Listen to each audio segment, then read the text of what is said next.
This is episode number 95 of the Homeowner Show. Whether you're DIY or looking to hire, we're here to help you find the best information and options for you and your home. My name is Kevin Hackett, and here with me is Craig Williams. Hello, and welcome to Homeowner Show. We're glad that you could jump on the old bandwagon. Jump on the bandwagon. Here you are. Glad you're here. For the Homeowner Show. That's right. So, how you doing, Kev? Man, I am fantastic. Yes? Yes. Why? I don't know. I need to know what it is so that I know if I have the power to take it away. All I know is that today was one of those days where you're in the office and you're like, I got nothing to do. So I got an intern now. Uh-huh. And so I I just let him do all the work. You got every reason to slack off now. Yeah, so I'm letting him do all the work, and I looked up and I went, well, we don't really have much to do today because it's already all done. So all you got left to do now is get the old Corona. Well, you know what? If that happens, I'm blaming you. Okay, I'm cool with that. Yeah. I could be a what is it when you asymptomatic, right? Oh yeah, that's probably me anyway. I think I already had it back in February. Not real sure, but I couldn't breathe and I coughed a lot. There you go. So anyway, I'm probably Corona Kevin. Yeah. I actually heard a deal today where a doctor was saying, I can't remember who it was. Don't ask me to remember facts, folks. But the general idea was like, look, at this point, you've been exposed to it. It's not that you haven't been exposed to it. It's that your immune system worked properly. Yeah. I would hope that my immune system worked properly. And I'll tell you, like, for me, I'm the guy that if I get sick, I get really, really sick because I don't get sick. And so whenever I do, my body's like, and I hate you. So you're going to get sick. You're going to be done for like 3 days. You're going to run a high fever. I mean, I was a kid that at one point I was running like 105 fever. Right. I'd be taken to the hospital type of that was me, I just didn't get sick that often. When I did, it was bad. So all this Corona stuff is front of mind. We just got back from a trip to Arkansas to Fairfield Bay, Greers Ferry Lake, which I love because I moved from there basically. It's beautiful. Yeah, it's absolutely. Which I talked to several locals while I was there, and apparently they were like, according to like active cases of coronavirus, they're like number 2, like next to New York. And it's crazy. So, and here was the other crazy thing I heard from that doctor was like apparently like 70% of Americans are vitamin D deficient. And so is that just because we're not outside enough? Well, that's part of it. But then what happened is you put everybody in quarantine and tell them don't go outside. Yep. So then they're still not getting vitamin D, which, compromises their immune systems even further, which makes them more vulnerable. So all this kind of stuff. See, I don't know. My kids ought to be fine then because I was like, go outside. You need to go outside for a little while. And we're not giving you the code to the electric lock. That's right. Those Schlage locks that we reviewed way back when, they did their job. I kept my kids outside. That's right. But no, man, we took a trip. Which is we didn't fly, so we didn't have to like quarantine ourselves. Right. But congratulations. Being able to go somewhere, huge accomplishment. Yeah. No, it was. There wasn't. They were still in phase 1, so there were no restaurants really open. You could go to them, but you had to have face masks, and we didn't have any face masks because we were planning on hiking the whole time we were there. Didn't really occur to us. But man, what a fun trip! Yeah. And so my big thing was waterfalls. I just wanted to go see a bunch of waterfalls. There's a ton of waterfalls there. But honestly, the first one we went to. Did you chase them? I did. Did you? I did not follow the advice. Okay, just of who's saying that? TLC. TLC. Yeah. Sorry, girls. All right. I'm sure they're listening right now. They're huge fans. Yeah. So, although they probably ran out of their one-hit wonder money, I don't know if they own a home or not. So, yeah, who knows? But so I chased the waterfalls. Yeah, good. Congratulations. So, and it's not as bad as they made it out to be. I may do it again. Yeah, you also found the rivers and streams, didn't you? I did. Okay. Which is how I found the waterfalls. This song makes no sense. Yeah, no, they're idiots. Yeah, I don't know what they're talking about. No. But anyway, the first one that we went to was just and it wasn't really a waterfall as much as it was a massive spring just shooting out of the side of a rock that met up with a stream that was already there. And the water was probably like 55 degrees. Yeah. And we went in, me and my son kind of went up to about our chest. But there was a huge disclaimer by the spring that said, whatever you do, don't drink the water. And then it went on to explain, because the mouth opening of the spring was massive. And it was probably 15 feet in diameter. Wow. Yeah, it was big. And they said what's gone on over the years is it's become a bat cave. And so as the bats die, they fall in the water and then they poop in the water and they do all this, all the guano in the water. So it's really not healthy to drink that water. Unless you want the Rona. Yeah. The bat Rona. That's where it comes from, y'all. It comes from bat Rona. So we didn't drink the water, but we got in the water. Yeah. And I love getting in cold mountain pools and yeah. So I climbed all the way across it and yeah. Now, we did a lot of hiking. How did you keep your youngest daughter out of the water and safe? I did tell you about that. Yeah. So there was a second waterfall after that one, and my youngest is 5, is an extremely good swimmer. She actually prefers to go underwater, and she can probably go, I don't know, 30 or 40 yards holding her breath. Yeah. I mean, she's an incredible swimmer. And so she saw the second waterfall and just wanted to get in the middle of it. And so I had to latch my arm onto a rock and hold on to her so that she could get out in the middle of this waterfall, which is she just wanted to get out in the middle of the water. And so my wife's over here. She's like, I'm not looking. I'm not watching. I've already told you not to do that. You're obviously not listening to me. So I'm just dangling this 5-year-old because she was going to do it regardless. So I was like, well, you got to hang on to Dad. Yep. So we did. And we got some good pictures of it. Yeah. So... Well, she's going to do what she wants to. Well, yep. I mean, she's got a mind of her own. As most people do, she just really listens. We don't call her Porcupine for nothing. That's true. So that's true. She earned that badge. Yeah, definitely. Well, cool. It sounds like a fun trip. It was a fantastic trip. I highly recommend it if you ever get the chance. Greers Ferry Bay, Mountain View, Clinton, Arkansas. It's a fantastic resort destination. Honestly, yeah. Yeah. So y'all did one of the things that I kind of recommended. Mm-hmm. I mean, I didn't really realize where y'all were going, but once you got there, I was like, you got to go to Mountain View. Oh yeah, but you were already planning on kind of going through Mountain View. Yeah. But I was like, you've got to go to Mountain View on a weekend in the evening and go downtown, because it is one of the most unique experiences that you will ever have. Because when you show up there, depending on when you get there are probably already people there in just these locations around this downtown area, and there's people circled up around them. They bring their chairs, and there's these little gazebos everywhere, and they're all playing bluegrass music. Yep. They're just all, singing and well, they might be offended by that. I mean, actually, because it's folk music is what they say. It's definitely folk music, but it's bluegrass. It is. They're playing a lot of bluegrass. Yeah. So, yeah, and I actually had a lady, I posted some pictures up of that, and I had a lady reach out to me, saw my pictures from Mountain View. I was sitting around with some guys playing, and she sent me a little note and said, yeah, my uncle is so-and-so, and we used to play with him there all the time. Wow. And she said it like I should know who he was. And I was like, so I better look this guy up. And I looked him up, and he's this famous folk songwriter. He's written over 6,000 songs. What? Yeah, it's crazy. I'll have to show it to you later on after the show. And she was like, yeah, me and my sister used to go sing with him all the time in Mountain View. That's crazy. It was crazy. Saturday night, I mean, I bet you there was 500 or 600 people in that town, and 200 of them had guitars and fiddles and upright basses, and so cool. And I'm kind of sad you didn't have your guitar with you, because you would have been welcome to join in. So I'll tell you real quick, just short. I went to the music shop because once I saw what was going on, I was like, all right, maybe I do want to join in. Yeah.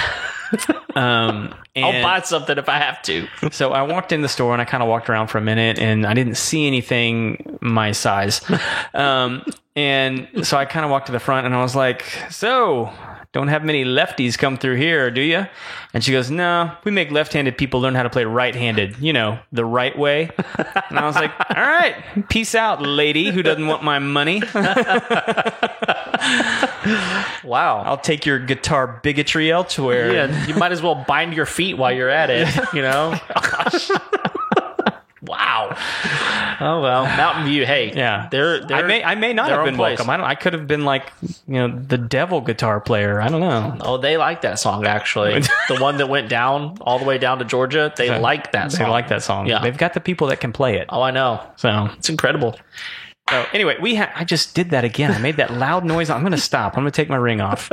Sorry, everyone. I already scared our guest once. That's right. So, all right. We have a really cool show because we have my friend Christy in the studio to join us and talk about building homes. Yes. This is so cool. How you doing, Christy? I'm good. How are you? Awesome.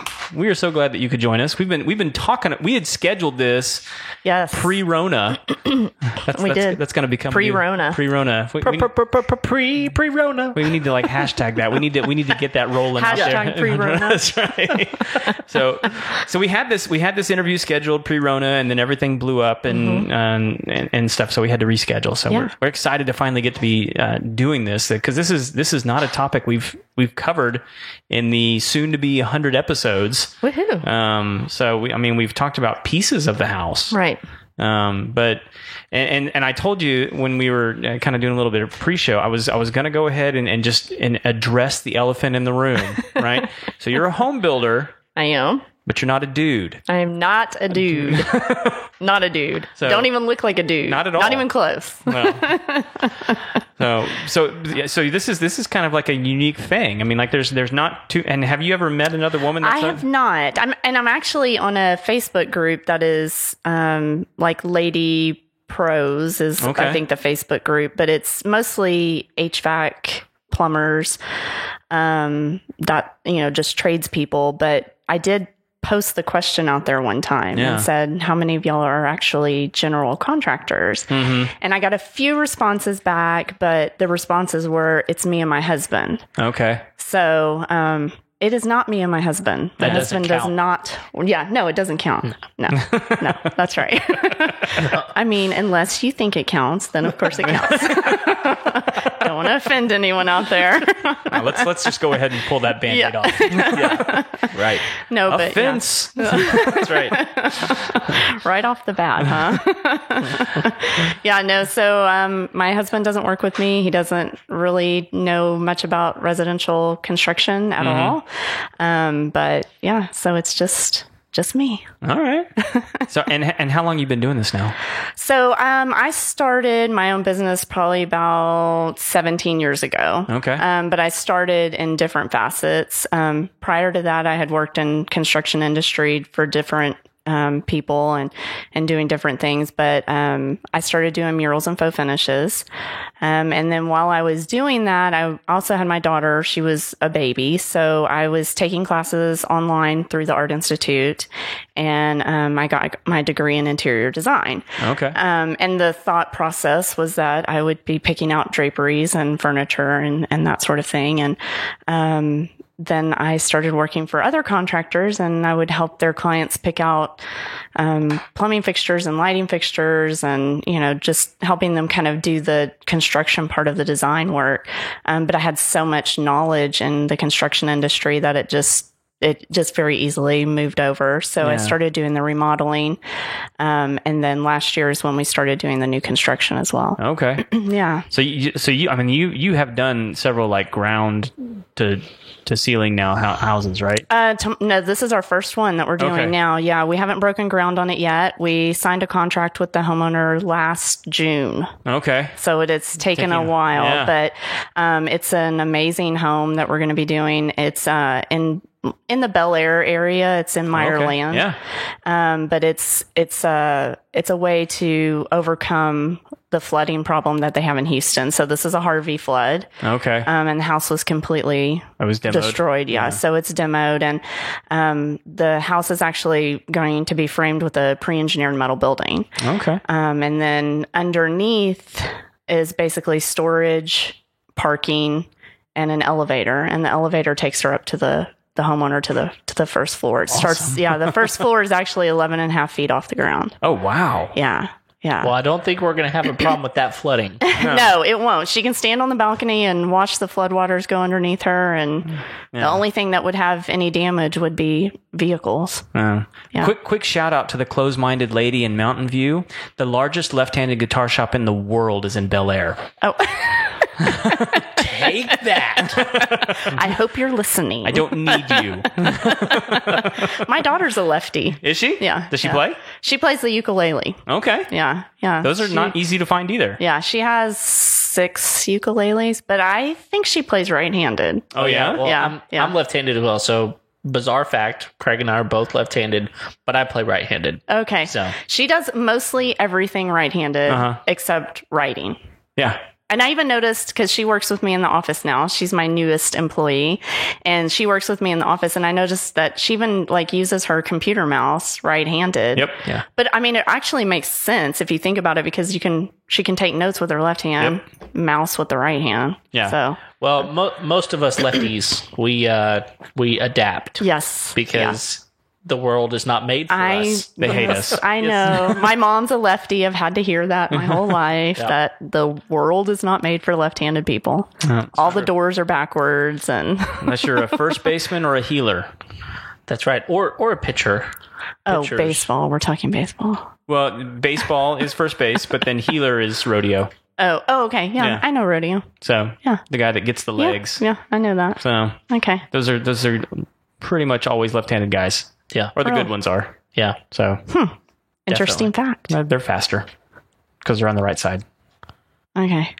There's a whole mechanics to There's a this whole- that I there is, don't know. yeah. I just sit in the stands and watch, so That's right. As long as I'm not the cow, I'm good. that's right. No doubt. No doubt. Well, let's talk just a little bit about you've told us a little bit about how you got into this. What made you really decide this is the direction that I want to go? I mean, you have some background here, but was there anything that kind of made you go, okay, I think I can do this?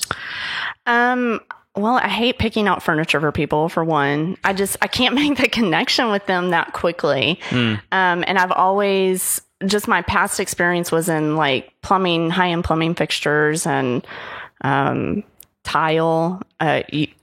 You said Hakeem Olajuwon earlier. That the place I worked for actually did Hakeem Olajuwon's house. So, baseball. We did Lance Berkman's house too. I had Lance Berkman in our showroom sitting on toilets. I wish I could have taken pictures of that. That's awesome. Could not do that. He had to sit on the toilets because he wanted to know that the height was perfect for him. So, yeah, it was kind of crazy to have that. But yeah, I've gravitated toward the kind of mechanics of it, just the plumbing fixtures and the tile and paint and flooring. I mean, lighting fixtures, all of that stuff. I really can appreciate the different lines and just how things kind of come together. And with remodeling or new construction, it's really, it's a growing, living project. So with the furniture, it's kind of like we have to come in and do it right away. But with the remodeling, it just kind of runs simultaneously as we're doing the construction part. And sometimes we'll come up with ideas mid-construction. And so that's what I really like is just that problem solving, just trying to really kind of figure out how can we maximize this? How can we make this the best space for our clients and really just use every part of the home that we can. So you mentioned plumbing fixtures and Lance Berkman sitting on the toilet, which I hope he doesn't listen to this show. we'll that was a find long out. time ago. I actually hope that he does. To be honest, We need He him is a homeowner, We need him so to confirm. that's right. No, but Kevin and I had a theory, and I don't know if how many episodes ago we talked about it, but like we actually had this theory that because of the whole toilet paper crisis that was going on, we were going to see a surge in people having an interest in bidets. And today I sent Kevin, what was it called? Tushy? Yeah. Which is a plumbing fixture attachment for the toilet that turns it into a bidet. Yeah. Have you seen people like asking about these? So we actually do a lot of what we call bidet seats. So it's your regular toilet, but we actually attach a seat to it that has all the functions of a bidet. Yeah, that's what the Tushy thing is. Yeah. That's exactly what it was. And it we were goes doing right those under your before tushy. this. Yeah. Some people really, really like them. So yeah, I did one for a client and she said that that's pretty much the only toilet in the house that everyone uses. Oh, wow. It's That's in her funny. master bathroom. Yeah. Some of them have plugs, so you have to put electrical in there, but some of them don't. So it just depends. Well, I was actually I was on Facebook this afternoon for a few minutes, and one of my friends was she was ranting, which she does every once in a while. It's really funny to listen to her rant, but she was ranting about toilet paper. So she went into the grocery store, found toilet paper. She was really excited, but it was $39. Oh, And it was like, it was 30 rolls of toilet paper, but it equaled 120 mega rolls. And she was like, toilet paper math. yeah. And she was like, I don't care how many mega rolls it equals. Only one roll goes on my dispenser at a time. So I paid about $1.50 for every single roll that I got. That is way too much toilet paper. She's like, I'm going to Amazon and seeing if they got the bidets back in stock. Yeah. And then that segment was over, and I was like, bidets, like that's twice in a day that I've heard about a bidet. Yeah. So, Yeah. We've done them pre-Rona. Is that what we're calling it? Yeah, pre-Rona. Pre-Rona. Hashtag Yeah. pre-Rona. Yeah, we did it. Pre-Rona. We did it pre-Rona. So yeah, we don't need to say that very often because then I'm going to have to sing it. So okay. let's not say that very Yeah, often. yeah. All right. I'll take that out of the vocabulary right away. Still hashtag. Yeah, absolutely. No, I think this is going to be a thing. I mean, like, I really do. I think a lot of people are going to be like, you remember the toilet paper shortage? Yeah, that'll never happen again. I will never be without toilet paper again. The real Rona crisis? Yes. I see them in lots of clients' homes. I just don't know that they use them or not. But I think it'd be nice to have that as the option if you couldn't find any paper. Yeah. So we've done them. They're not for everyone, but yeah.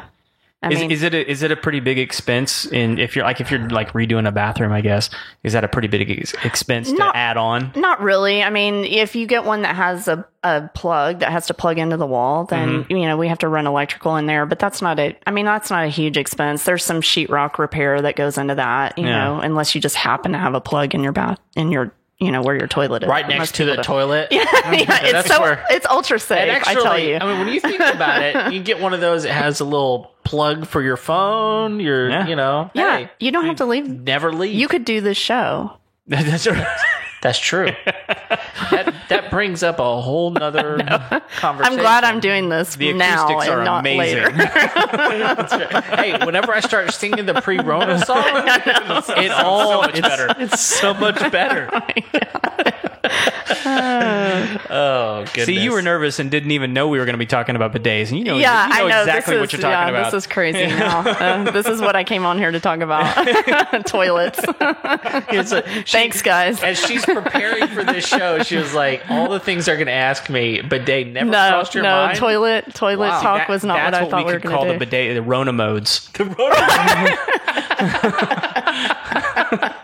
That's so, man. Why? I don't know. We've got a new line, guys. That's right. We got a new Coming out. product. There's Tushies. Christy's going to install them for us. That's right. And they're not going to need an electrical outlet. Yeah. No electrical. Of course not. Of course not. They're Totally going to be safe. They're going to be self-charging, Oh, actually. jeez. Yeah.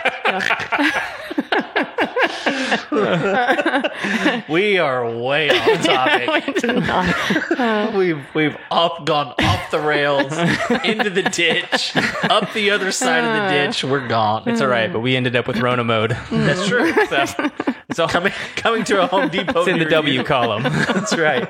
Absolutely. All right, Christy, bring us back here a little bit. So, Sure. if you're helping people pick out fixtures, and you're helping baseball players pick out toilets and all these other, what how do you help guide them through that process? Because I imagine that can be a little daunting for people that may have not done that before, or they don't even sometimes know what they want. Yeah.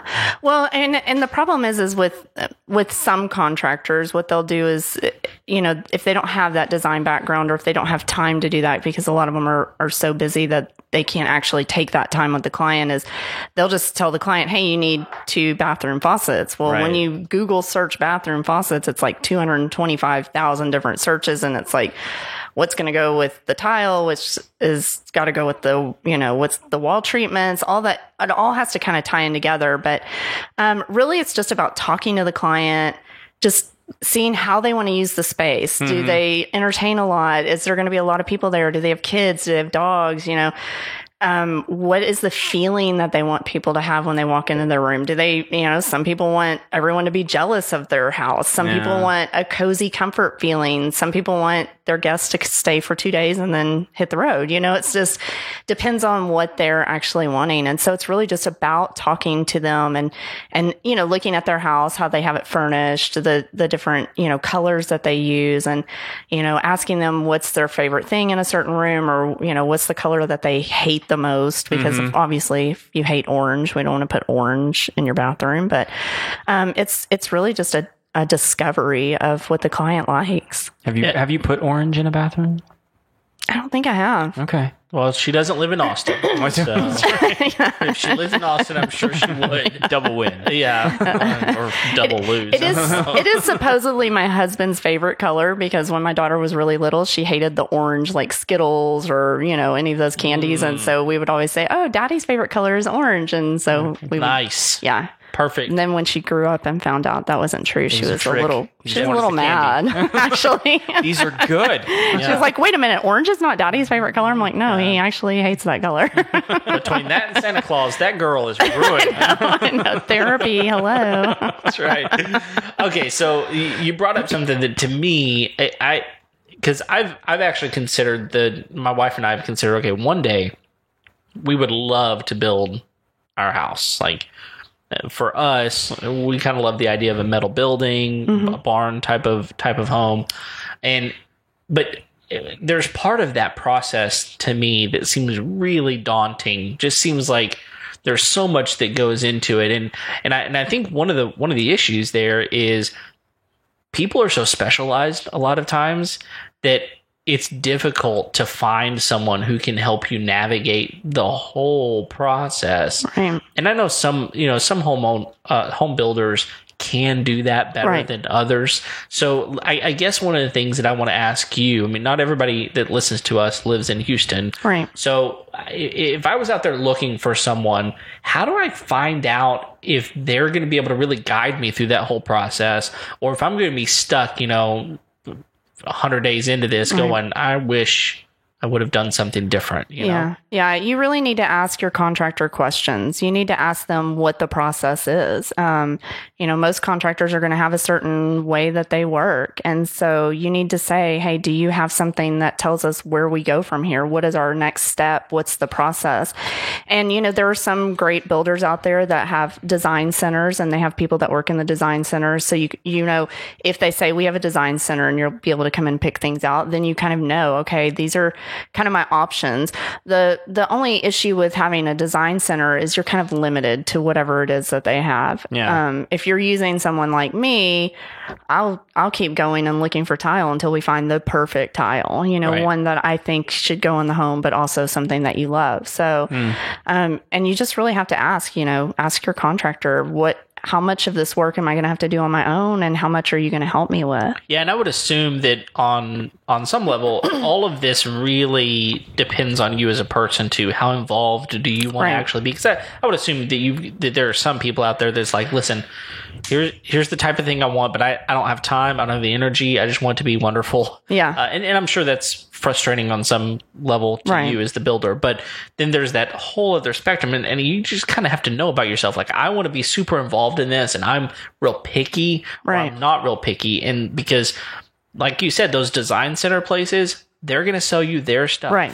And they're getting a commission off of that, and they're getting a cut, right? Yeah. And so you get, 4 choices of colors, Right. and that's really It's the only here's our thing. door styles. Pick one of the door styles. Here's backsplash tile. Pick, you've got 10 to choose from. So And there's not necessarily anything wrong with that. No, because a lot not of at times all. They're very popular Right. styles Yeah. and things Yeah. that people typically are going to choose, right? And your home's going to turn out beautiful that way. I mean, it's still going to be very, very pretty. But what we are more about is custom remodeling, custom new construction. Everything that comes into your house is a new idea. We're constantly looking at, even Pinterest. Pinterest is an amazing place to look at new ideas. I mean, there's tons of stuff to look on there. So I'm constantly on Pinterest looking at it, finding new client ideas, even if I don't have a particular client yet, just trying to see kind of what can we do to make the next house different.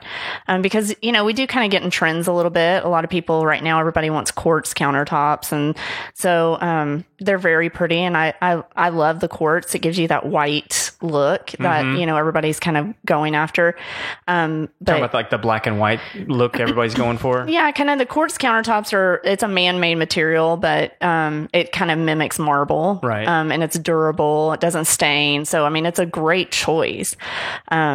But I don't want to do that in every home. Right. So if I feel like it's a perfect fit for your home, then yes, I'm going to say, hey, I think that quartz is going to look fantastic in here. I've done a few kitchens with it lately and it's just been beautiful. But then there are some people where I'm like, I think you need a little bit more warmth. You need to kind of add a little bit more texture, visual texture. And granite is one of those things where it's just timeless. Granite's going to last forever. So, you just have to really talk to your client and find out what it is that they want. Yeah. And there's Pinterest is interesting too, because you can think that you have a really unique idea. And if you go look on there, you're probably going to find 100 versions of that. Yeah. I remember when we were doing our bathroom, one of the ideas we had was doing a whiskey barrel sink. Oh yeah. And we're like, oh, that's kind of a unique, and then there was 100 of them on there. You can find those everywhere. What are you talking about? Yeah, And you had a great idea that everyone else had. Yeah. Yeah. Well, and it's true. It does. There are a lot of things where you think you have the unique idea. So, and you just, it's hard to have a unique idea now. There's so many creative people now and so many, and there's so much information, because if you think about 20 years ago, you may have thought you had a unique idea. And if you didn't, there was no way to look that up. So unless it was in the Encyclopedia Britannica, Right. you did have a unique idea. Well, So. I think even though you see it on Pinterest, it doesn't mean that it's not a unique idea. Because most people aren't willing to because once they get the price tag for those unique items, it becomes completely irrational for their budget. Right. And so for us, with the barrel, it wasn't the cost of it. It was just this is hard. Yeah. Yeah, that's not an easy thing.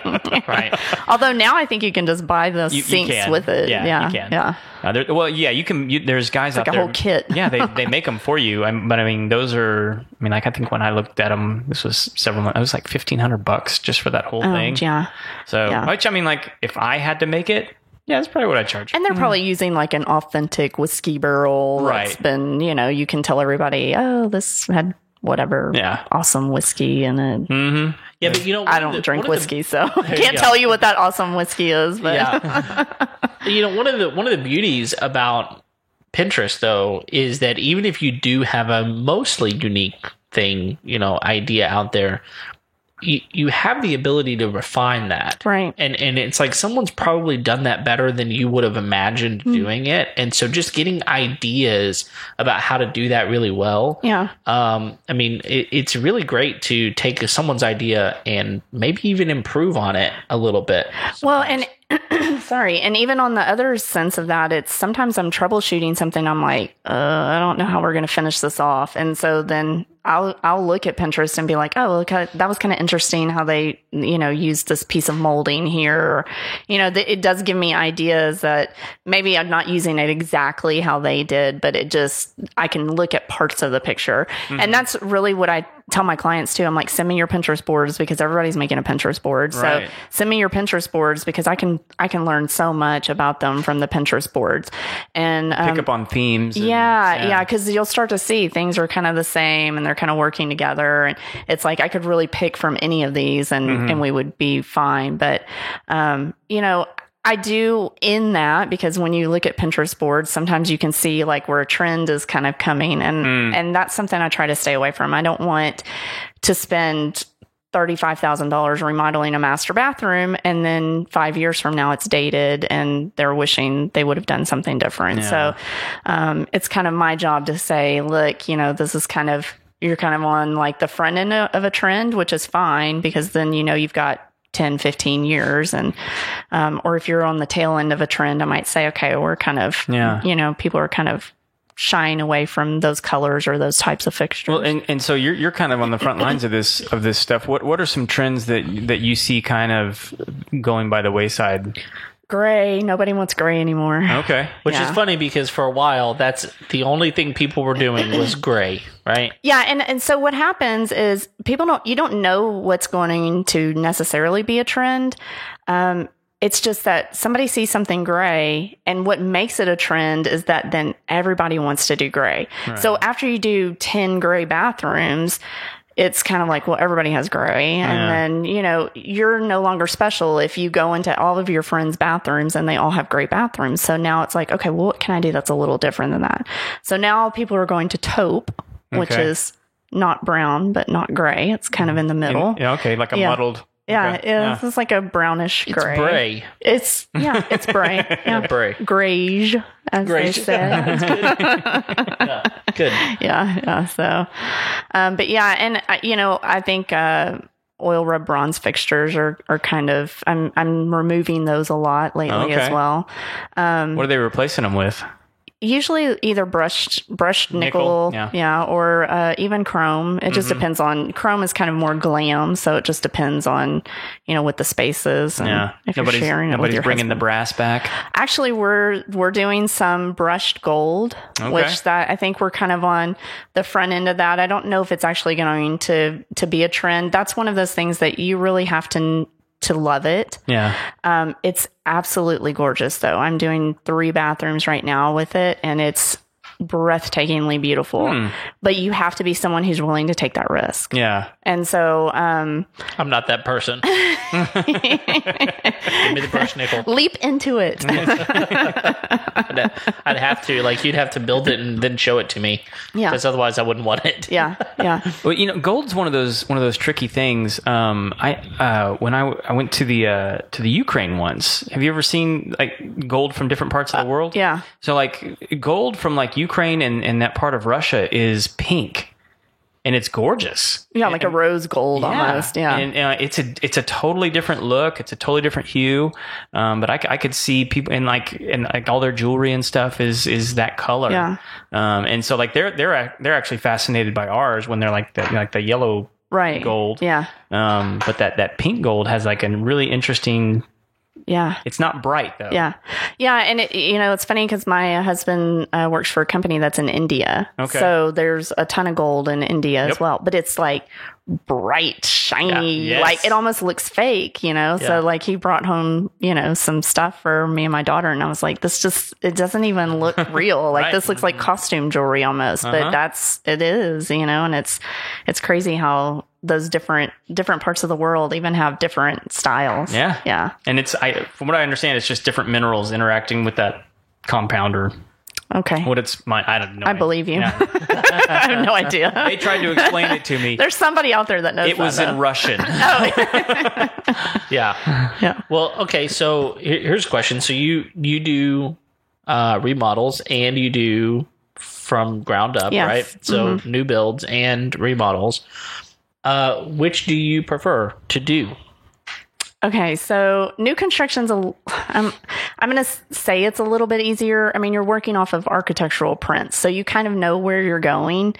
I I enjoy the remodeling a little bit more because I do like the problem solving of it. With the remodels, I mean, if we're taking out a plastic shower pan, 9 times out of 10, we're going to have some mold and water damage. And so there's always something that has to be repaired that maybe the homeowner wasn't prepared for. Yeah. But we always preface every meeting, like you've got to understand we don't know what's in the walls, so but I like that problem solving aspect of the remodeling. But new construction's fun too because we're building something brand new, and especially with this job that we're doing, I mean it's going to be a showstopper. And for sure, 11 feet off the ground already. I mean, and then how many stories? Just one. It's just one story. Wow. Yeah. Is it going to have just one story? Is it going to have a sloped roof or is it going to have a flat roof? It has a single slope roof. Okay. Yeah, it's a metal roof, but you really won't see it. There's going to be kind of like a parapet type wall. Okay. So you won't really see the roof at all. It's very, very modern,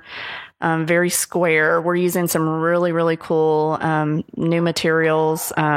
We've got it's similar to stucco, but it's called Cork Shield, and it's a spray. It's made from cork, the tree, the cork tree. Mm-hmm. And it has similar texture to stucco, but it doesn't crack like stucco does. Oh, okay. So, and it's got a really great warranty on it, and you can just spray it down. It doesn't get dirty. It doesn't mold.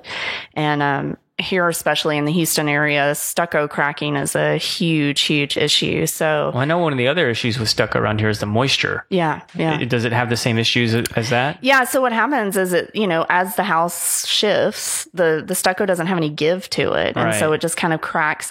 And those cracks can be very minuscule. I mean, you may not even know that they're there, but then you start getting that moisture behind the wall, and so you end up with a lot of issues. Yeah. And so this cork spray, the Cork Shield spray it's a really cool product that we're going to be using. There's certain houses I'll walk away from if they tell me they're dealing with certain issues and I see it's a stucco house. It's like, no, it's not even worth my time. Yeah. You're going to be more frustrated with me than you are the issue you're dealing with right now. Yeah. Yeah. But I mean, unfortunately, we have a ton of stucco houses around here. It's everybody was like stucco, and that's all they did. So, yeah. Well, here's a follow-up question to that then. Mm-hmm. I own a home, and I'm getting to the point where I either want to build a home or maybe I just want to do like a full renovation. Mm-hmm. Where do you kind of start navigating that? At what point is it a better idea to do one or the other? Do you have any advice as far as that goes? I think for a lot of people, it depends on the equity that they've built up in their home. I mean, if you already own your home and you've got a lot of equity in it, and two, it's also, do you love the area you're in? Do your kids go to a school they love? Do you want them to stay in the same house their whole life? It's a lot of kind of personal questions that you have to ask yourself.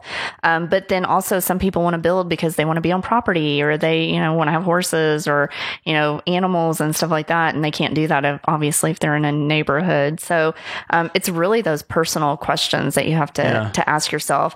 Sometimes it doesn't make sense to do the remodel because it's going to cost more than if you just went and bought another house. And we will advise people of that. We may say, look, you may need to just find another house that kind of fits the way your family's growing now. I certainly don't want to take someone's money and remodel their house and them not have enough value in it, because we are concerned about the return on investment of our remodels that we do. So we do try to advise our clients, if they're in a specific area, what types of fixtures and stuff like that they should be using to stay within the value of their neighborhood. So. Yeah, I think those are all like really important questions to just on regular ask yourself anyway. I mean, do I like the neighborhood? Right. Do I like the school? I mean, because my wife was never interested in living on property. Yeah. And if you ask her now, you could give her $1 million home, and if it was right next to somebody else's house, she'd probably never take it. Yeah. Now that because she's realized that this is what she really likes, even though she hated our house. That's why you go and remodel it. I fixed That's why that you problem. remodel. Yeah, that's for sure. Yeah. Well, and that's probably one of the first questions I always ask someone is, how long are you going to stay here? Yeah. Are you remodeling this house so you can sell it next year? Then we're not going to do some crazy specific, custom tile treatment in the shower that Right. not everybody's going to love. But if you think, hey, I don't know if I'm ever going to move from here, then that's when we can really kind of get really into the design factor and just like really just do something that you love. Cause it's really about what you love. It's not about what I like or what the trend is or what's popular right now. Any of those things. It's really about doing what you love, what you want to see in your home all the time. Yeah. Yeah. Well, one of the things that we love to see in each of the homes is good plumbing. And the way right. you have good plumbing is you hire a good plumber. Every time. If you want bad plumbing, don't hire Paul the plumber, because he will not do a bad job at your house. He will do the best job at your house. They may call us about that one. Yeah. I don't know if this is a good plug.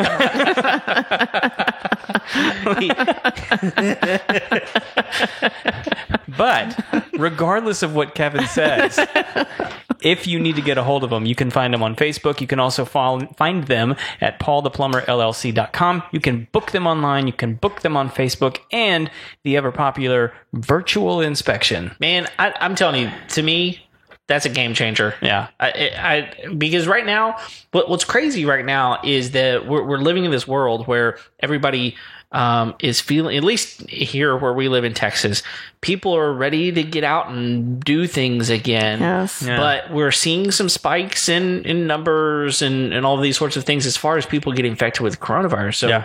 I'm kind of in this place. I don't really want people in my house yet. Even people, that I need in my house. Like if I need a plumber to come in, I want to minimize the amount of time he has to be Right. in my home, right? And those virtual visits, he has the opportunity to see exactly what your issue is, know that he has the parts on the truck, has an understanding of what he needs to do, and boom, he can get it done, get in, get out. It saves you money, saves you time, Yep. and you get a great job done by Paul the plumber. Absolutely. Yeah. So if you need to get a hold, call him at 832-521-3252. And our guest actually just had Paul. I did. in Paul the- Jr. was at my house. Paul yeah. Jr. Paul What Jr. was going on? Oh, I had some faucets that were, turn it on and it never turned off. So, we had the other faucet do the same thing and Paul the plumber fixed it for us. So I just texted Deborah and said, help me, please. So Paul Jr. came out. He knew exactly. I mean, it literally took him 30 minutes to fix it. Nice. Wow. In and out, done. And now Turns I don't off have to now. share a sink with my husband. So. So the marriage is going to make it. Yes. Okay. Yeah. Okay. Yeah. We're good. That's funny. That reminds me of that. So look at that. Good plumbing saves marriage. That's right. Yeah. That's your headline. Yeah. If your marriage is in the toilet, call Paul the plumber. And he will install a bidet. And we're back. There we go. Rona yeah. mode. It's a Rona mode. Rona mode. Rona The mode. Rona mode. That's right. Well, it reminds me of that video from Ricky with the faucet where she pulls The up vegetable- the vegetable sprayer. She pulls it up and the garbage disposal comes on. Oh my God. Oh, I remember seeing that. Yeah. Yeah. I remember seeing that. That's Yeah, it's crazy. pretty hilarious. Yeah. Yeah. She sees some crazy stuff on Yeah. inspection. I just don't want to buy any house she's ever in because Right. she always finds the craziest stuff. Yeah, that's true. It's like, At least she finds it. yeah. That's the good thing, right? yeah. So just crazy stuff. What were we talking about before? Well, we were talking specifically about, remodel versus build new. And I think you really hit on a really important thing there. And that is, what do you love about where you're living? And what do you really not love about where you're Right. living? And is the total cost going to wind up actually being better? So, but you hit on something that I was curious about. You said, depending on how much equity you have in your home. So if you own your home or if you're, close to owning your home, do you think it makes more sense to stay at that point? I mean, I think so, because then you have the equity there in your home. A lot of people are taking equity lines of credit to do the remodeling.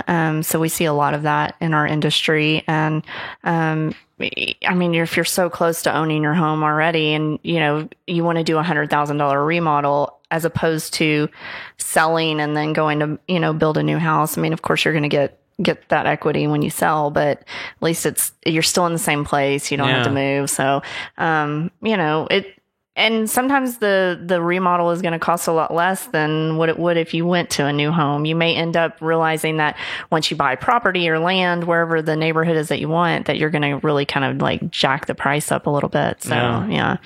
I mean, it's just a personal thing, and it really just depends on what you're feeling about that house. And there's a lot of knowns about the place that you live, right? I mean, you've lived there especially if you're close to owning your home. Right. Unless you came in and paid cash or something for it. Right. There's a potential that it's like the more I know about something, the easier I can make a decision. And so, I mean, and your neighbors. So, I mean, when you move to a new neighborhood, that's a new thing. It's like, you don't know if you're like going to build a house next to, the crazy cat lady that you're going to hate. So, and then you got to live next to her for 30 years. So. That's right. Good luck. Good luck. I unfortunately cannot check that out for you. So, I mean, if that was something I could do, knock on doors and be like, are you crazy? Because if you are, then we don't want to build a house here. How many cats do you own? If you need some of those cats to disappear, I might be able to help with that. Yeah, one of those signs that says I swerve for cats. I'm a professional nature kidnapper. Okay, if you listen to our show and love cats, we love you. Right, that's right. We just not necessarily. We appreciate crazy cat people. That's right. We do not discriminate against cats or dogs. Dogs are better though. But we just know. Just my personal opinion. Yeah, which happens to be the right one in this case.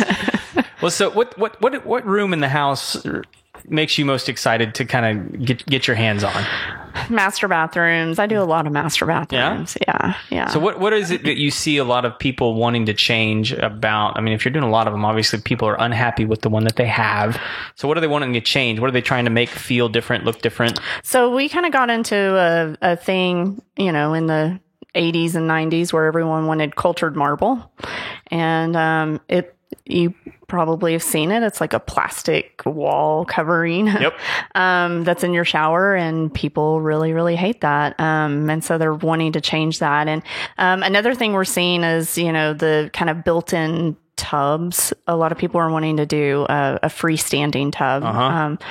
Kind of reminiscent of that clawfoot tub feeling, but not, a little bit more modern take on it. Yeah. Those are cool too. Yeah. And then of course everyone wants to raise the height of the sink, of the counters. They want to do the taller counters. I don't like that. I'm 5'4". Okay. And my husband has the tall counters and I have the shorter regular ones, and I like the shorter ones because I am short. So well, we compromised on that in our bathroom. So the countertop is still low, but I did one of those raised bowl sinks. Oh yeah. So the sink itself is actually still high, but the countertop is normal. Yeah. So that was a little different. But so what else in the bathroom? I was going to say the freestanding tubs. The ones I've been really interested in lately have you seen these Japanese soaking tubs? So instead, and sometimes they're made out of wood and they almost look like a barrel. Oh yeah. Okay. But instead of being long for like you to like lay down in, they're deep and narrow. Oh, so you like sit in it? Yeah. I have not done that yet. You haven't done that yet? So you can find it on Pinterest. Can we do it in a whiskey barrel though instead? It'd be a pretty big barrel. How big an old boy are you? Pretty big guy. Not going to fit in I'm not Jim Hawkins over here. Peering out through the apple barrel. I mean, come on. But yeah, no, they're usually freestanding. Yeah. But they just look, to me, they look really, and apparently they're really popular in Japan because they don't take up as much square footage in that room, which is why we were looking at them, because our bathroom's a little on the small side. Yeah. That might work for some people because they still want to have that tub experience, but they want larger showers. That's the better thing. Is, Yeah, well, good luck washing your feet. right? What do you You'll do? drown. Like, you got to like put your foot up by your head and get out of the soaker. I don't know, honestly. I mean, because they have like a seat in them I think it's more for like relaxing. It's probably not for bathing a as much. cleansing Yeah. They type use the thing. hose outside Yeah. for everything else. I understand. I get You could it. use the bidet to wash your feet. Stick your foot in there. Hey, I'll do whatever I got to. Turn the pressure to high. That's right. It would be warming too, because the bidets do have warming water. So, yeah, Oh wow. That yeah, they have all I'm kinds of rethinking features. this whole thing. They have lights on them, so you can see. You don't have to turn the light on. If Tushy's not a sponsor of this show after this episode, I don't right. know what else to do. I mean, we've done everything we know to do. We're advocating for the bidet. That's Come right. on. Right. I'm going to send this episode to them. We fired all our bullets. Yeah. We got to change subjects. Because I got visual Stuck on ideas in my head.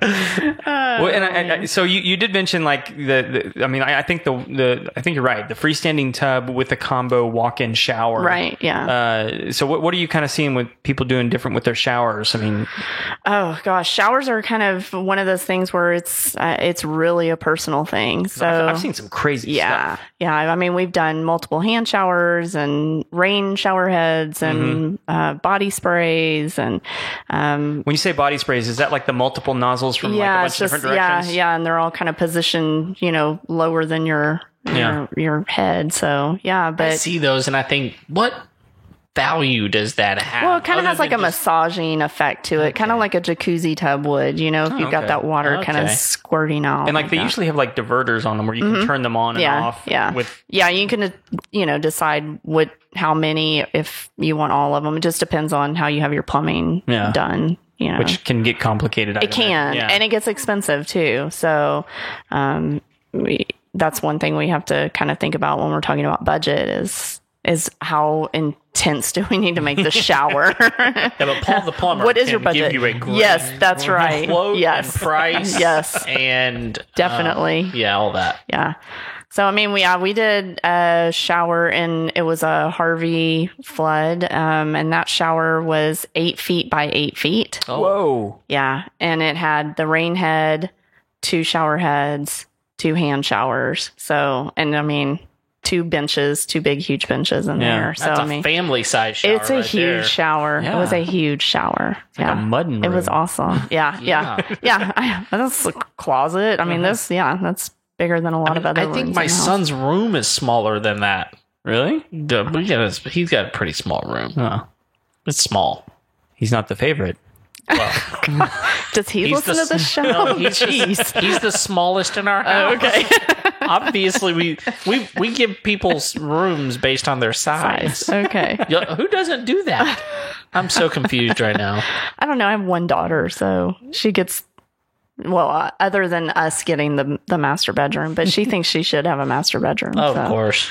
Don't they all? Yeah. Well, that's a good kid, That's though. a trend I've seen is where they like a lot of houses. What do they call that? Is like a Double master. double master. Yeah. Is that what it is? Yeah. Okay, Yeah. yeah. It's Yeah. like one upstairs, one downstairs.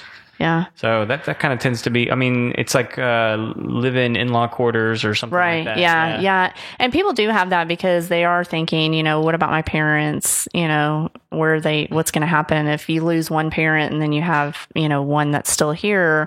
A lot of times a big house is too much for one, even if it's a husband or a wife, that's a lot for one person to take care of.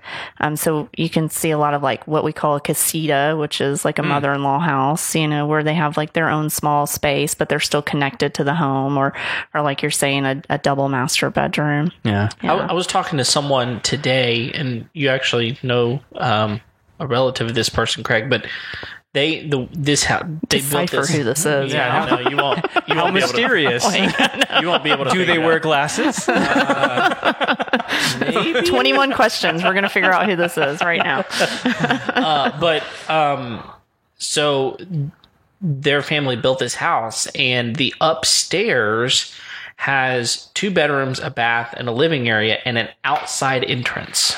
So the idea was you can now. There's also inside entrance. I mean, Right. you can get there both ways. But the idea was, my kids are going to grow up. And they're going to maybe go to college in a similar area so they can have their own space. Right. So there's a lot of design things like that you're not going to get if you just go buy a house. Yeah. If you want something special like that, you're going to have to get a custom built home. Yeah, yeah. It's very rare. I mean, there are some houses that may have like a garage apartment or something like that. But yeah, we do see a lot of that where people are just adding on, even if they have a house that they really love and they have, 3 kids or one on the way or something like that. And then they're like, we're just outgrowing this house, but we really, really love it. So, let's do an addition. We're working with a client in the Woodlands now that her mom, lives by herself, and she wants her to come live with her, but she wants her to have her own space. So, she's going to have basically like a little apartment that's attached to the house where she can come and go into the house, but they can also kind of, go to their separate quarters whenever they want to and still have privacy. Yeah. Because, I mean, especially with older parents, they don't want to feel like they're a burden, which is crazy because they've taken care of us and now they feel like a burden. But they don't want to have that feeling. But you're right. Even with, teenagers that are in college, we've thought about that with our daughter. She's 17 and, if she wants to go to school near here, we always want her to have a place to even just come home to during the summer and still have her own privacy. Because if you think your kid goes away for a semester to school and then they come back and now they're living under your house for the summer, it's a totally different experience. Yeah. My folks actually did that when I left for college. They had put on an apartment in the garage. Yeah. And it was very clear that I was not welcome back in the home.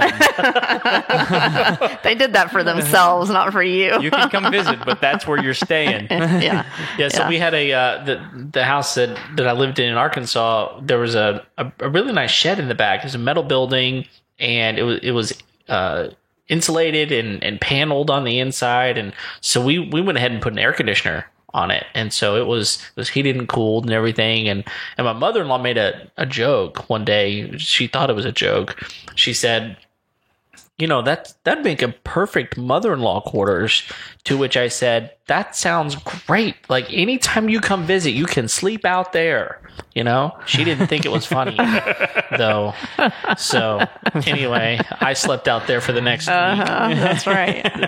There wasn't even a bed, but whatever. It was fine. Cold concrete hay. floor. You were just like Jesus. I was just giving her what she wanted. She didn't go for it. No. So anyway, what have we not talked about that you think might be important for people to know? Of course, you're going to ask me this really, out of all the things in the world that I could possibly tell people, what is it that you need to know? I would just say, kind of trust your contractor. You've got to find a trusted contractor. Do your research. Make sure you're Googling your contractor. I mean, that's a big deal. I'm working with several clients right now who have been put through the ringer by other contractors, and I'm having to go in and fix their stuff. So, make sure you do your research. A reputable contractor is going to have a website. They're going to have a Facebook page. They're going to be able to give you information about their general liability insurance. They're going to have references. So ask those questions and don't be afraid to really interview your contractor. Yeah. I've lived in the Conroe area my entire life. My parents live here. Both my sisters live here. I'm not going anywhere. So, then that's something that I always talk to my clients about. I'm a Conroe native. So, Go look me up in the yearbook. That's right. But, also, asking about their subcontractors as well. Who do you use? Make sure you're using somebody that has trusted subcontractors. You don't want just anybody in your house, because as a general contractor, I can't be on site all day. Sure. I have 11 projects right now. So, there's no way I can be at every single one of them, even every day. Yeah. And so, you just kind of have to know that there are going to be people in your house whenever your contractor's not there. And you just really need to make sure that they have trusted people. And I do, my guys have worked for me for quite some time. And, it's a little different with me being a female, because I do have to be with these people alone. So that kind of already tells you that they're trusted if I feel comfortable with them. Sure. Yeah. No, that's actually a really good point. But I don't let anybody in somebody's house that I wouldn't let in my own house. There you go. So I'm actually curious as to what is one of the most unique things you've put in or done in somebody's home? Oh gosh. You thought my question was bad. I know, right? Y'all are really making me think here. So this was actually a project I did as a designer, with another contractor. And we actually, the house, when this client bought the house, it had a jukebox. Okay. And it was kind of one of those rounded jukebox, and it had its own little cubby hole under the stairs that was like a rounded cubby hole for it. And so the contractor took a 100-year-old beam from a house that he had just torn down and cut it up so that you could make a door on it. So we had this removable door. So because it was right in the living room, so it's kind of weird to have like a jukebox in your living room. But it was a neat feature in the home. So we kind of put this really cool door on there so that you could remove the door and play the jukebox when you wanted to, and then put it back. That's cool. Yeah. Was it like an old LP jukebox? Yeah. Wow, it still worked? Yeah. It was cool. fantastic. It was really awesome. Yeah. It was great. It had all the kind of cool neon kind of lights on it and everything. It was a really neat feature. That's honestly the only thing I don't like about jukeboxes is like the neon. Yeah. That's like, well, and it's cool when you were playing it though, but like when, at somebody else's place. Right. Yeah. You don't, not something you want to see all the time. Honky tonk, it's fine. Yeah. In my house, it's, yeah. Float your boat. That's fine. Yeah. That's actually that trend is really kind of coming back to own a jukebox. There are a lot of people out there that are refurbishing jukeboxes, and they can get really pricey. Yeah. Even just vinyl records. I mean, my daughter has a record player, and she buys vinyl records. That's a big deal for her. Well, like this Zenith that you're sitting in front of right here. I mean, that's an old 45. Oh, yeah. And like, it's crazy to try and fix those. I mean, that's a tube powered 45 radio. And like, you can't buy parts for that thing anymore. Yeah. No. It's crazy expensive to try and fix those things. Yeah. So it's hard to even find them, let alone fix them. Yeah. So, I mean, all I've gotten that one to do is light up. Which you don't want it to light up, so you've already said you hate that. Well, no, on that one it's okay. That one it's okay. It's like I like that look. I don't like, but when it's like all neon and yellow and purple and says Bud Light. Yeah. I'm not gonna have bad beer and bad lights. Exactly. It's a double whammy. Yeah. Sorry, you Bud Light drinkers. Yes, I love you too. You can hang out with the cat lady. That's funny. Well, cool. Well, and this has been a really good episode. I've really enjoyed hearing especially when it comes to contractors specifically, right. not just tradespeople, but contractors specifically. It's rare to find a female influence. Yeah. And so it's really wonderful to see how successful you're being in this, and that's exciting for us to hear that, but also just to hear the perspective of a female is really refreshing for us. It is a little different. I mean, I won't say it makes me a better contractor. There are some fantastic contractors out there. Sure. So, I do listen a little bit more. And I think that's the one thing that I could, if I had every male contractor out there, that's the biggest thing I hear from my clients is we're so glad we have you because you listen. Yeah. And a lot of times the clients feel like, if you're not listening, you're not really taking in what it is they want. You're just there to do the job and get out. Yeah. And so you really have to want to take the time to get to know your client and really learn a little bit about them. So, I always say it doesn't make me better. It just makes me different. Yeah. But yeah, I mean, there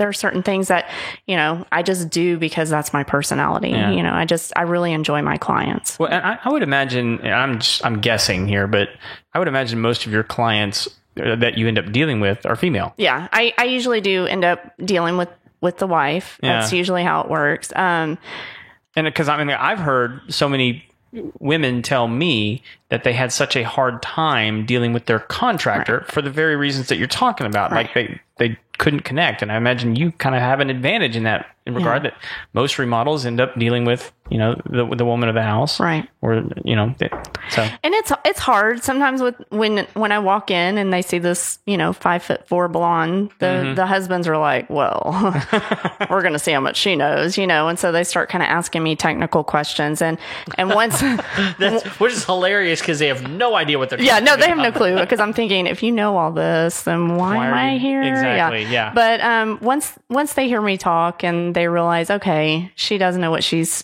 talking about a little bit, then that's when they kind of give it up and let the wife kind of make the decisions.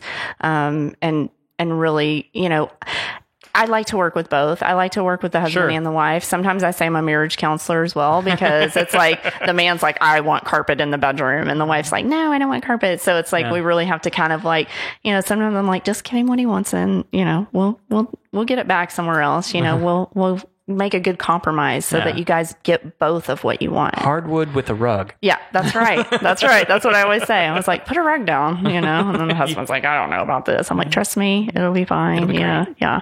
So, but it's a difficult position to be in, but I love what I do. So I'm passionate about it, and it's fun for me. I have fun doing this. I mean, it's stressful. Yeah. I mean, I'm tearing people's houses up, and then I'm standing in the middle of it going, oh, okay, yeah, I got to put this all back. But we figure it out every single time. So, yeah. Wow. Well, good. Well, we would be horrible at what we do if we let you go without doing what everybody loves about this show.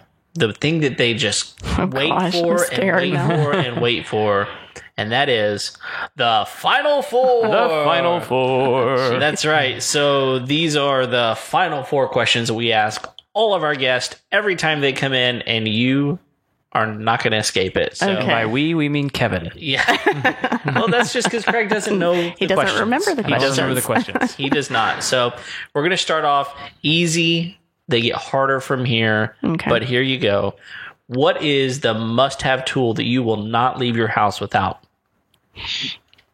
I would like to say a tape measure, because that's like contractor 101. I can't tell you how many times I've gotten to a job site and I'm like, dang it. Where's the tape measure? So I'm always asking the guys, do you have a tape measure? Do you have a tape measure? So I would say that, tape measure is very, very important in my job. I use it all the time. I just forget it. So there you go. But there's always a guy there that has one. Oh, yeah. There's always somebody. And if not, they're like, I have one. I have one in my truck. So I'm like, oh, okay, go get that. There we go. Yeah. There's always a tape measure somewhere. Yeah. Well, good. No, that's good. One of my favorite, so my realtor, one of my favorite things, and this is not the answer she would have given, but like she had a marble with her all the time.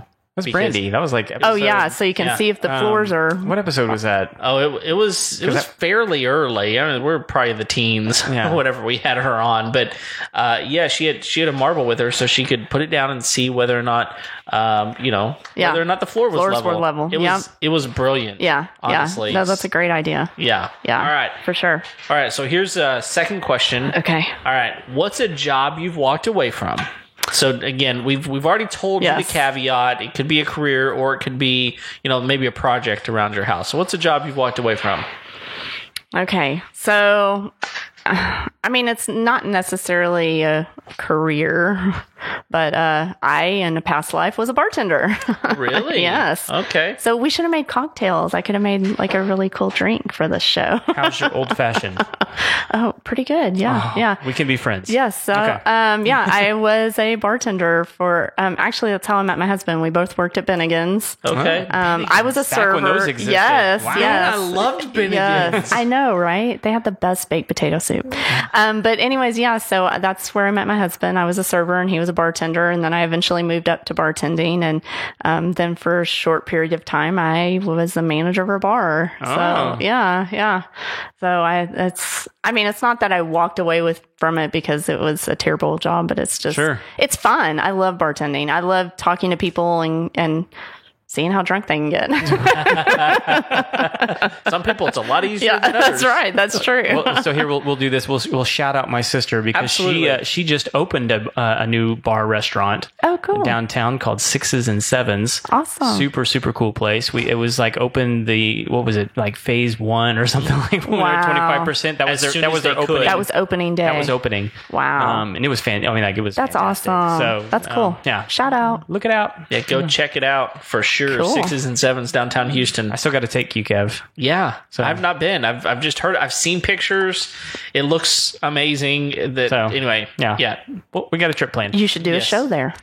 There we go. Well, that's best idea. Now we can write it off. That's right. That's right. Nobody said that. The IRS is listening, then we're in big trouble. We'd have to make money before that was possible. That is so true. That reminds me of a Seinfeld episode. I don't know. You can write things off even if you're not making money. That actually makes better sense for yourself. I was like, hey, Kramer just said, "Hey, I don't know what it is. They're the ones writing it off." Right. I don't know. All right, third question. Okay. How do you wind down at the end of a long day? I really just like to be at home. Just to be at home with my husband and my daughter and we just sit and watch TV. We kind of Netflix something and just watching TV and just doing nothing because it seems like I'm pretty busy, crazy all the time, running around and driving and seeing people and talking. And so, yeah, it's really just about just hanging out. So what's at the top of the queue on the old Netflix? Oh gosh. Right now I'm watching Person of Interest. Yeah. Is that the Jim Caviezel? Is that who that is? I don't remember his name. I know I know exactly who it is. I just can't. Is that his name? I don't know. I don't remember. Yeah, I don't have any clue what his name is. I've So never even seen him before. apparently none of us read people. Yeah. No. I think we no, just- I don't have time for that. Yeah, we don't even like people. Right? Why would you read about it? That's just a joke. I really do like people. So I've heard of the show. I don't know what it's about. Oh, so it's like this man makes a government machine that basically watches everybody on every camera that's ever out there, and he gets a social security number every so often, and then the guy that's like ex-military special forces, he like goes out and tries to save that person. So. Okay, so I think the guy that made the machine, I haven't seen the show, but I think somebody was telling me, I think the guy that made the machine was like the weird, crazy guy off of Lost. That's who it is. And then the other guy is Jim Caviezel, the guy that played Jesus. Oh, See, maybe you're right. I did not From The connect Passion. all this stuff. Yeah. Let's see. I can play the Kevin Bacon game. I'm pretty good at that. Yeah, I'm trying to read now on the internet who it is here. You're doing the googly? I'm doing the googly. Googling. And so I don't know. Your internet's slow, man. I don't know. Just trust me, I'm right. All right? It's Jim Caviezel. Wow, he played they have Jesus. a huge write-up on that Yeah, they show. do. Well, it does have like 6 seasons. Does or it something. really? Yeah, and each season has like, I don't know, 25 episodes. What season are you in? I think I'm in 3. Is it good? It kind of gets predictable. Okay. But I'm one of those people that like, I started this, I got to finish it. Like, I have to. Although I will say, like, we were watching How to Get Away with Murder. Man, and that show got, I mean, you'd watch one episode and you're like, I'm so confused. I don't know what's going on, but I have got to watch it again. Like, I just got to keep watching it. So, yeah. Well, it is Jim Caviezel. There you go. You did it. He doesn't know much, but whenever he's spot on every once in a while. Even a blind squirrel finds an acorn every once in a while. That's right. All right. Last question, fourth question. So, what's one of the best pieces of wisdom or advice you've ever received?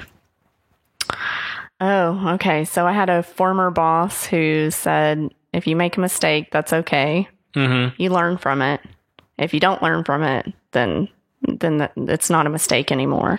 Oh. So she would always tell us she knew we were going to mess up on something. Right. It was going to happen. But the lesson is to learn from it and not make that mistake again. So I've kind of remodeling is like that. I mean, mistakes happen, things happen. And, I'll tell my clients, I'm not going to say we're not going to make a mistake, but we will fix it. Yeah. So, a lot of times people will freak out. They'll be texting me at like 9:00 at night. They painted the bathroom blue. We said we didn't want it blue. And I'm like, it's okay.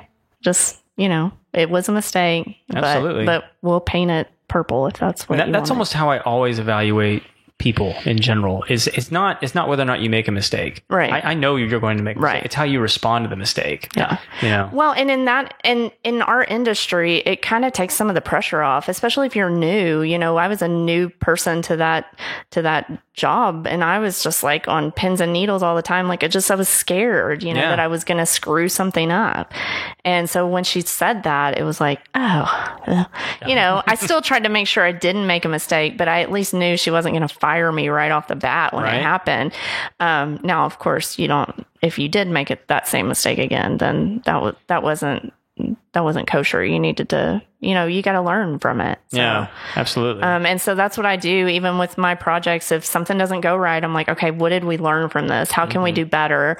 What can we do differently on the next project so that we can make sure that doesn't ever happen again, and just really make sure that we're progressing as a company, and that we're always learning, because that's really what construction's about. I mean, it's learning. I learn something new on every single project. Yeah. I mean, I'm not an expert in everything. I can't be. That's why we have licensed plumbers and electricians. Right. I mean, they spend a lot of time, learning their trade and their skills. So, there are some things where I just turn to my licensed people and I say, give me the lowdown on what's going on here. So, but it's a learning experience. And so I always try to learn from every single project that we do. Yeah. And there's even things that you do that aren't mistakes, but like just evaluating. Right. Yeah. And reconsidering can improve. Right. And so like that's just being honest with yourself and going, could I do this better? Right.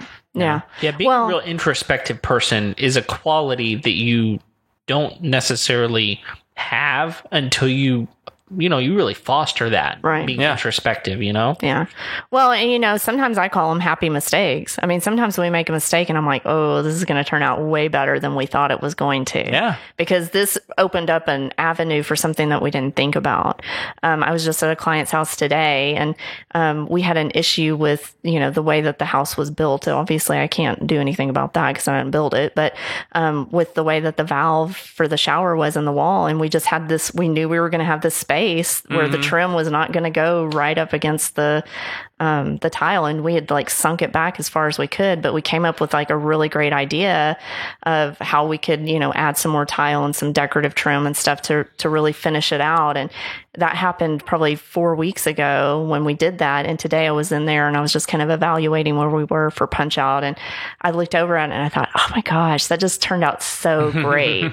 And we wouldn't have had that otherwise, because we wouldn't have thought to do that. And, I even told the client, I was like, I think I'm going to intentionally do that on another project because it actually turned out so beautiful. Wow. So yeah, and we always say that's a happy mistake, Yeah. It wasn't really a mistake. We couldn't do anything about it, but is what whatever. It is. It happened. Yeah. It was the situation we had to deal with. That's right. That's right. Yep. Well, we do actually have a fifth question. Okay. Ooh, and I get to ask this one. Yeah. I remember this one. Yes. Every time he remembers this one. How do people get a hold of you if they want to find you? Okay, so I am at expressivebuilders.com. Mm-hmm. I am on Facebook at Expressive Builders, on Instagram at Expressive Builders as well. No Twitter. You see that, Kev? No Twitter. Yeah. Well, she's just smarter than we are. Get that Twitter out of here. And nobody likes it. Nobody really likes Twitter. It's a necessary evil sometimes. But even then, what's the point? It's just everybody flipping the bird. Yeah. I never got into Twitter, so. Did you see what he did there? Were you paying attention? Yeah. Every once in a while, he says something that's clever. That was it. That was it for today. That was the one clever thing he said this entire whole time, show. Right? Wow. All right. Well, seriously, I said this earlier. Thank you for coming and spending time with us. And I know that this has been helpful for me and Craig, and I'm sure it has been for a lot of different people. So I'm reflecting on all the mistakes I've made. Yeah, that's going to take just a while. Don't make them again. That's all that matters. We don't have enough time in the show to reflect on all of his mistakes. All right. Well, yeah, like I said, thanks for coming. Thank you. And we're going to be putting this out on a Tuesday because that's what we do. That's what we do. Every single Tuesday, Awesome. we have a new episode.